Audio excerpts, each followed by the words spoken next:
참소망의 새 아침이 밝았습니다. 2024년 5월 13일 월요일 새벽 기도회를 시작하도록 하겠습니다. 다 같이 찬송가 393장을 찬양하시겠습니다.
오늘 하나님께서 저희들에게 주신 말씀은 사도행전 7장 1절에서 16절입니다. 사도행전 7장 1절에서 16절 말씀을 읽겠습니다. 대제사장이 이르되 이것이 사실이냐? 스데반이 이르되 여러분 부형들이여 들으소서.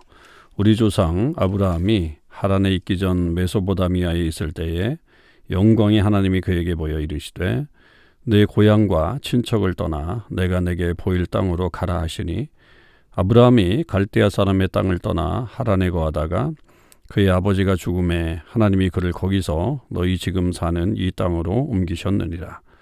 그러나 여기서 발붙일 만한 땅도 유업으로 주지 아니하시고 다만 이 땅을 아직 자식도 없는 그와 그의 후손에게 소유로 주신다고 약속하셨으며 하나님이 또 이같이 말씀하시되 그 후손이 다른 땅에서 나그네가 되리니 그 땅 사람들이 종으로 삼아 400년 동안을 괴롭게 하리라 하시고 또 이르시되 종 삼는 나라를 내가 심판하리니 그 후에 그들이 나와서 이곳에서 나를 섬기리라 하시고 할례의 언약을 아브라함에게 주셨더니 그가 이삭을 낳아 여드레 만에 할례를 행하고 이삭이 야곱을 야곱이 우리 12조상을 낳으니라. 여러 조상이 요셉을 시기하여 애굽에 팔았더니 하나님이 그와 함께 계셔 그 모든 환난에서 건져내사 애굽 왕 바로 앞에서 은총과 지혜를 주심에 바로가 그를 애굽과 자기 온 집의 통치자로 세웠느니라. 그때에 애굽과 가나안 땅 온 땅에 흉년이 들어 큰 환난이 있을새 우리 조상들이 양식이 없는지라. 야곱이 애굽에 곡식이 있다는 말을 듣고 먼저 우리 조상들을 보내고 또 재차 보내매 요셉이 자기 형제들에게 알려지게 되고 또 요셉의 친족이 바로에게 드러나게 되니라. 요셉이 사람을 보내어 그의 아버지 야곱과 온 친족 75사람을 청하였더니 야곱이 애굽으로 내려가 자기와 우리 조상들이 거기서 죽고 세겜으로 옮겨져 아브라함이 세겜 하몰의 자손에게서 은으로 값주고 산 무덤에 장사되니라. 아멘. 오늘도 우리 이 새벽기도에 참여하는 우리 모든 참소망의 식구들과 또 하나님의 백성들 위해 주님의 크신 은혜와 사랑이 함께 하시기를 주님의 이름으로 축원을 드립니다. 다시 우리는 이 새로운 한 주간을 시작하는 이 월요일 새벽을 맞이했습니다.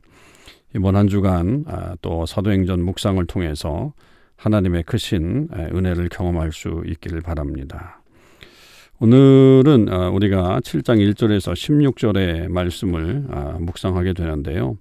이 7장은 스데반의 아주 긴 설교가 있는 그런 장이죠.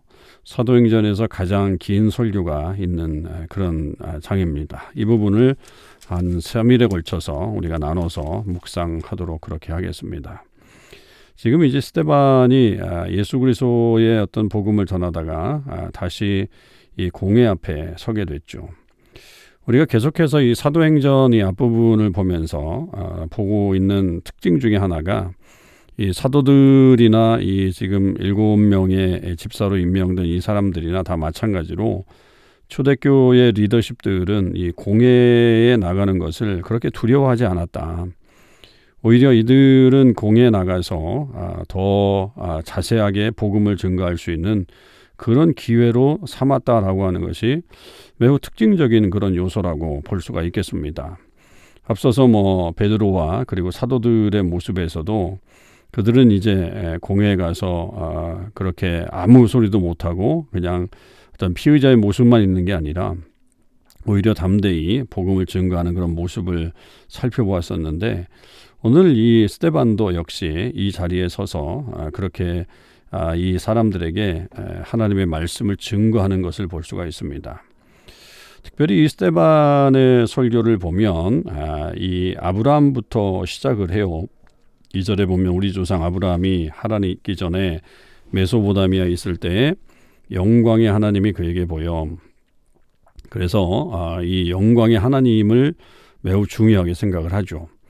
이 영광의 하나님의 역사가 결국은 아브라함을 통해서 이루어진 것이고 그 아브라함이 결국 우리 믿음의 조상 아니냐. 그 믿음의 조상에게 그 역사하신 그 약속 이루신 그 하나님의 약속이 결국은 뒷부분으로 가보면 예수님을 통해서 이루어졌다라고 하는 사실을 알리기 위해서 아브라함부터 시작을 하죠. 이 아브라함은 다 알듯이 유대교의 가장 믿음의 조상 격에 해당하는 그런 인물이지 않습니까? 그래서 아브라함을 이들이 매우 중요하게 여기기 때문에 스데반 역시 아브라함을 말함으로 인해서 결국 같은 인물을 말하지만 그러나 다른 각도로 그 내용들을 풀어가고 있는 그런 것들을 볼 수가 있습니다. 결국 이 스데반이 설교하는 그 모든 내용들이 사실은 뭐 전혀 새로운 내용을 말하진 않아요. 그러니까 역사 속에서 이루어진 일들 중심으로 말하고 있죠. 그런데 이 스데반의 설교와 그리고 이 공회 앞에 있는 사람들의 어떤 그런 생각이 전혀 다른 측면으로 이루어지고 있다라고 하는 사실이죠. 그러니까 똑같은 현상과 똑같은 역사를 보면서도 그들은 서로 다른 견해를 가지고 있다라고 하는 것, 이것이 이제 우리가 성경을 어떻게 볼 것인가의 아주 중요한 요소라고 생각해 볼 수가 있습니다. 그러니까 우리도 같은 성경을 보잖아요. 그런데 같은 성경을 보더라도 그것을 어떻게 해석해 내느냐라고 하는 것이 매우 중요한 거예요. 그래서 그것을 복음주의적으로 또 이렇게 구원사적으로 해석을 하느냐, 아니면 그저 그 역사를 그냥 하나의 이야기로, 그리고 또 다른 어떤 자기 유익을 위한 측면으로 그렇게 이용을 한다면 그것은 뭐 전혀 다른 어떤 그런 메시지가 전달될 수 있다라고 하는 사실이죠. 여기서도 이제 아브라함에게 나타나신 하나님이 영광의 하나님이다라고 하는 것에 강조점을 두고 있고, 하나님께서 결국은 약속을 하셨다. 그와 그 후손에게 약속을 하셨고, 그리고 또 애굽으로 내려간 것도 그렇게 하나님의 어떤 섭리 가운데 이끄셔서 내려가게 된 것이다. 그리고 이 할례의 언약 같은 것들도 마찬가지라고 하는 거죠. 그래서 그것도 하나님이 아브라함에게 주셨고, 아브라함이 그것을 그 자기 아들에게 성취해서 그 일들이 계속 지금까지 이어 내려오고 있다라고 하는 것도 역시 말하고 있습니다. 그러니까 구약에 나오는 그 사건 하나하나가 다 구속사적으로 이 예수 그리스도를 향한 그런 메시지로 전달되고 있는 그런 내용들이다. 하나가 전부 다 어떤 무의미하게 이루어진 일들이 아니고 다 하나님의 은혜 가운데, 섭리 가운데 이루어진 일이다라고 하는 것을 그렇게 말하고 있죠. 그리고서 이제 아브라함의 이야기를 지나가서는 요셉의 이야기로 나오게 되죠. 그리고 요셉과 야곱의 이야기로 급진전돼서 넘어오게 되는데, 그때 이제 그 애굽에서 애굽에 내려가게 된 어떤 그런 과정들을 설명해내고 있는 거죠. 그 애굽에 내려가는 과정 속에서도 결국은 그 모든 일들이 하나님의 섭리 가운데 이루어진 것이다. 하나님께서 그 모든 일들을 만들어 가셨다. 그리고 하나님이 그들과 함께 하셨다라고 하는 것에 대해서 분명한 초점을 맞추고 그렇게 설교하고 있는 것을 볼 수가 있습니다. 결국 이런 어떤 이 견해들은 이 스데반이 가지고 있었던 그런 성경에 대한 지식과 해석 능력이거든요. 근데 우리가 볼 때 이 사도들도, 물론 베드로를 포함한 사도들도 구약에 대한 말씀들에 대한 이해를 잘 하고 있었던 것을 볼 수가 있죠. 그런데 그에 못지않게 이 스데반을 포함한 이 초대교회의 이 소위 말해 집사라고 하는 분들도 이런 성경적인 견해를 가지고 있었다라고 하는 것은 매우 좀 중요하고 우리에게도 좀 시사하는 바가 크다. 그러니까 그들이 그저 그냥 평범한 사람들이 아니었다라고 하는 것을 볼 수가 있죠. 그런 측면에서 보면 이 일곱 집사의 어떤 그런 모습은 단순히 그냥 오늘날로 얘기하는 그냥 평신도 리더십이기보다는 그 당시에 헬러를 사용하고 있는 그런 또 영적인 지도자들의 모습, 그래서 성령과 지혜가 충만할 때 그 지혜가 결국 하나님의 말씀에 대한 이해라고도 그렇게 볼 수가 있을 것입니다. 그럴 정도로 이들은 말씀에 대해서 깊은 이해력을 가지고 있었음을 알게 됩니다. 그렇게 생각해 볼 때 우리도 이 말씀을 상당히 중요하게 여겨야 되고, 그리고 무엇보다도 그 말씀을 깨닫는 지혜를 가지고 살아야 한다. 그럴 때에 진정한 하나님의 은혜를 우리가 경험할 수 있고, 그리고 또 어느 누구를 만나도 우리가 당당하게 복음을 전가할 수 있는 그런 모습을 갖는다라고 하는 것입니다. 이 스데반이 그냥 아무 소리나 한 게 아니란 말이에요. 그렇다고 한다면 우리 역시 늘 말씀을 주의 깊게 읽어야 될 것이고요. 그 그 말씀을 또 잘 분별하고 또 지혜롭게 해석하고 또 나아가서는 그 복음을 증거하는 일에 우리 삶을 살아가는 귀한 역사가 일어나기를 간절히 주님의 이름으로 축원을 드립니다. 기도하시겠습니다. 하나님 아버지 감사합니다. 또 한 주간의 삶을 시작할 수 있게 인도해 주셔서 감사합니다. 하나님, 저희들이 오늘 이 스데반의 귀한 설교하는 모습을 보면서 그가 가지고 있었던 성경적인 지식과 특별히 그 모든 역사적인 사건들을 예수 그리스도를 중심으로 풀어내려고 하는 그런 구속사적인 견해를 가지고 있었던 것을 우리는 보았습니다. 하나님, 저희들에게도 지혜를 주시옵소서. 말씀을 읽을 뿐만 아니라 그 말씀을 잘 해석해내는 능력을 갖게 하여 주시고 그 능력 가운데서 복음을 잘 증거할 수 있는 지혜도 갖고 담대함을 얻을 수 있게 하여 주시옵소서. 오늘 하루 우리가 만나는 모든 사람들에게 우리가 할 수 있는 한 주의 복음을 증거하고 주의 사랑을 나눌 수 있게 하시고 늘 하나님께서 함께 하심을 기뻐하며 살아가는 귀한 삶이 되게 하여 주시옵소서. 감사드립니다. 우리 주님 예수 그리스도의 이름으로 기도하옵나이다. 아멘.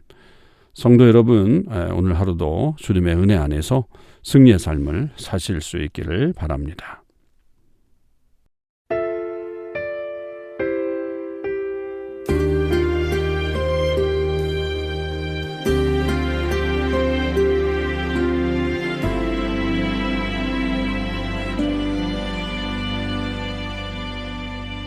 여호와는 너에게 복을 주시기를 원하며 너를 지키시기를 원하시며